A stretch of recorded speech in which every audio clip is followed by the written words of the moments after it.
운을 빼앗는 다섯 번째 부류의 사람. 바로 질투에 사로잡힌 사람이다.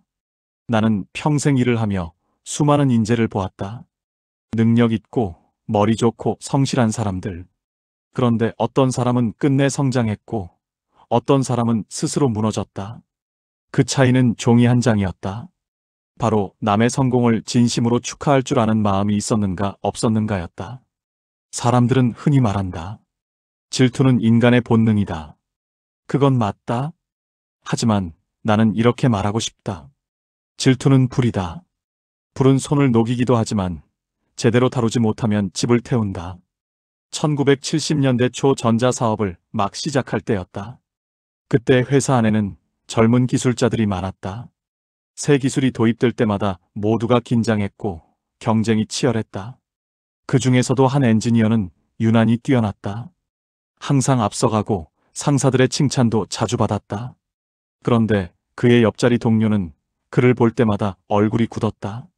저 사람은 운이 좋아서 저 자리에 있는 거야. 실력보다는 윗사람 눈에 들어서 그렇지. 그 말이 처음엔 농담처럼 들렸지만 곧 분위기를 얼어붙게 만들었다.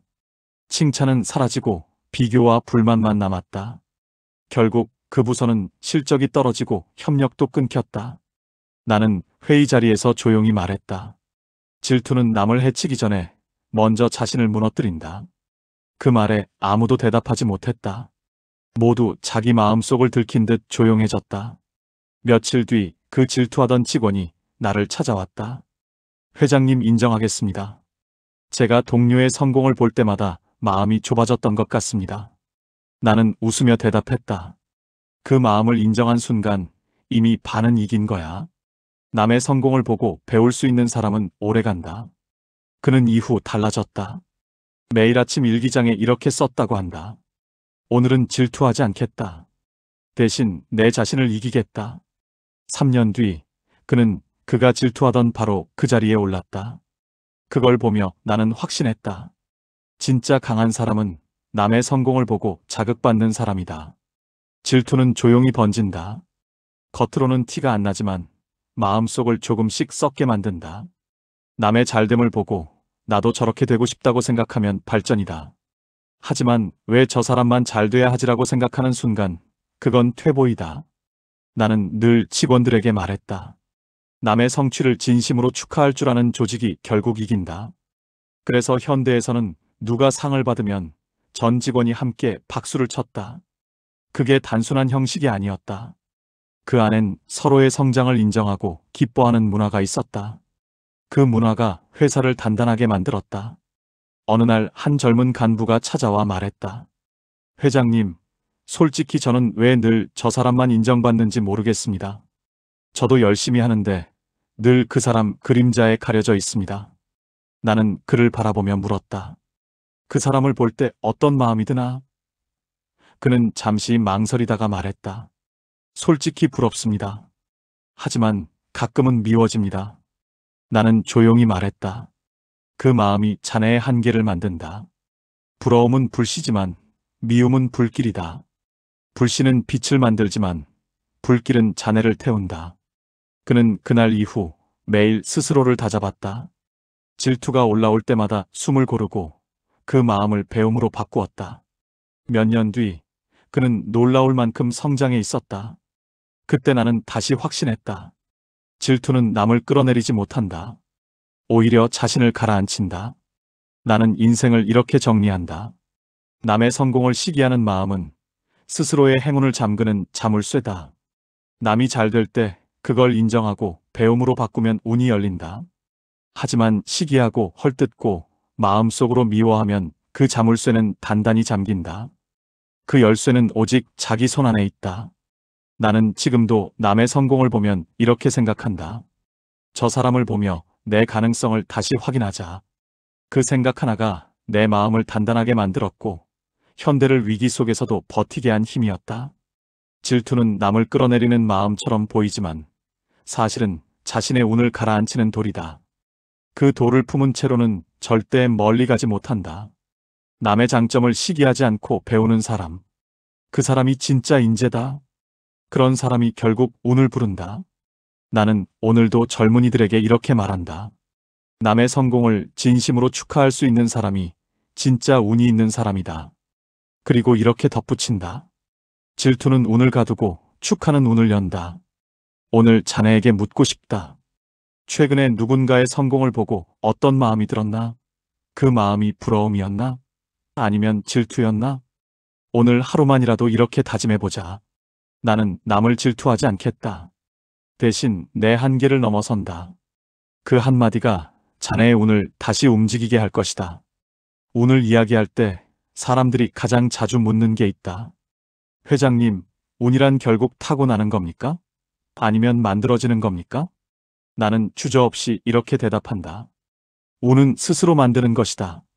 하늘이 주는 건 기회지만 그 기회를 잡는 건 사람의 태도다. 나는 평생을 돌아보며 이렇게 정리했다. 운을 지키는 사람은 5가지 공통점을 갖고 있었다. 첫째, 명예를 지킨다. 둘째, 감정을 다스린다. 셋째, 말보다 행동을 앞세운다. 넷째, 남을 헐뜯지 않는다. 다섯째, 질투 대신 배움을 택한다. 이 5가지가 내 인생을 만든 뼈대였고 현대를 움직인 기둥이었다. 나는 대구에서 조그만 상회를 운영하던 시절부터 늘 이렇게 말했다. 신용은 기업의 생명이다. 한번 깨진 신뢰는 다시 붙지 않는다. 신용을 잃은 사람은 곧 사람을 잃고 사람을 잃은 사람은 운을 잃는다. 그 단순한 원칙 하나로 나는 회사를 세웠다. 또한 감정을 다스리는 일은 평생의 과제였다. 젊을 땐 나도 성격이 급했다. 그러나 어느 날 깨달았다. 화를 낸다고 일이 풀리지 않는다. 대신 신뢰가 무너진다. 그래서 그 이후로 나는 결정을 빨리 내리되 감정은 늦게 다스렸다. 그 습관 하나가 수많은 위기를 넘기게 했다. 그리고 말은 사람의 얼굴이고 행동은 그 사람의 그림자다. 입으로만 약속하는 사람은 하루를 버티지만 행동으로 증명하는 사람은 평생을 버틴다. 그래서 나는 늘 직원들에게 말했다. 현대는 말로 움직이지 않는다. 손으로, 땀으로 움직인다. 또 하나, 남의 험담은 인생의 독이다. 나는 사업을 하며 수없이 들었다. 회장님, 저 사람은 못 믿습니다. 그러면 나는 되물었다. 그 말을 하기 전에 자네는 그 사람의 장점을 3가지는 말할 수 있나? 그때마다 대부분은 침묵했다. 그 침묵 속에서 나는 사람의 깊이를 보았다. 남의 약점을 말하는 사람은 결코 신뢰를 얻지 못한다. 마지막으로 질투. 이건 인생에서 가장 무서운 독이다.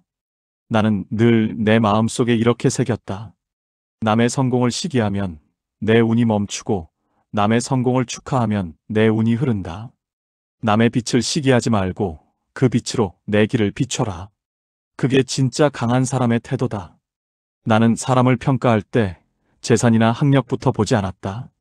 그 사람이 어떤 말을 하는지, 어떤 표정을 짓는지, 어떤 순간에 침묵하는지를 봤다. 왜냐면 운은 그 사람의 말과 행동, 태도 속에 다 드러나기 때문이다. 운은 보이지 않지만 느껴진다.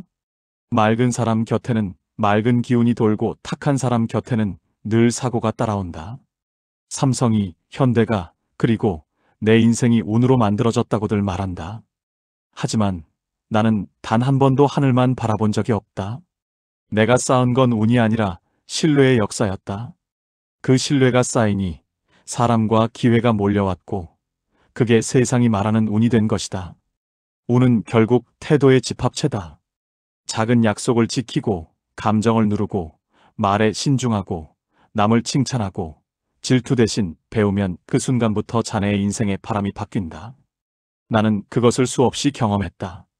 누군가는 그것을 기적이라 부르지만 나는 말했다. 그건 기적이 아니라 결과다. 이제 나는 하루의 시작에 늘 같은 문장을 쓴다. 명예를 지키고 감정을 다스리고 말을 신중히 하고 남을 칭찬하고 질투 대신 배움을 택하라. 이 5가지를 지키면 인생이 크게 어긋나지 않는다. 이 5가지가 바로 내가 평생 쫓아온 운의 법칙이다. 자네에게도 말하고 싶다. 운을 바꾸고 싶다면 복을 빌기 전에 먼저 태도를 바꿔라. 운은 하늘에 있지 않다. 운은 자네 손끝과 입끝에 달려 있다. 오늘 하루 자네는 어떤 말을 했는가? 누군가를 흉봤는가? 아니면 칭찬했는가? 누군가의 성공을 질투했는가? 아니면 배웠는가? 오늘부터라도 좋은 사람들과 함께하라. 그 한 가지 선택이 자네의 운명을 바꿀 것이다. 나는 늘 이렇게 말하곤 했다.